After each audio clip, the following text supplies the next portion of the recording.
আবার আরেকটা এক্সারসাইজ করে এরকম ব্যথা বেদনা হলে রোগীরা পুলি টানে এরকম একদম পুলি টানে।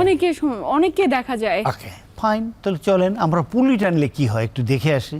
আমি যখন হাত দিই দেখেন আমার এটা এফেক্টেড হাত, পুলি টানলাম এই নামালাম, তাহলে পুলি টানলে একটা ফ্লেকশন মুভমেন্ট হয়।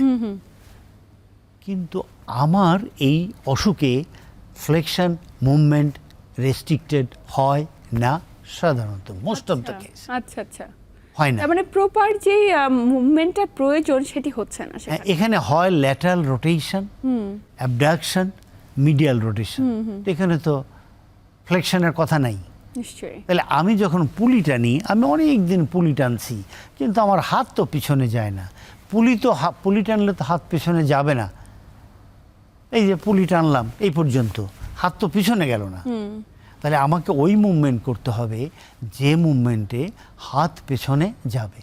আর এই মুভমেন্টটা অবশ্যই একজন অভিজ্ঞ ফিজিওথেরাপি চিকিৎসকের তত্ত্বাবধানে করতে হবে। নিশ্চয়ই। সে আপনার ওখানে ধরে একটা পার্টকে ফিক্স করে আর একটা পার্টকে হালকা বেশি ট্রাকশন দিলে ব্যথা পাবে, হালকা ট্রাকশন দিয়ে একটু ফাঁকা গ্র্যাজুয়ালি এটাকে বাড়াতে চেষ্টা করেন এবং পেশেন্টকে প্রপার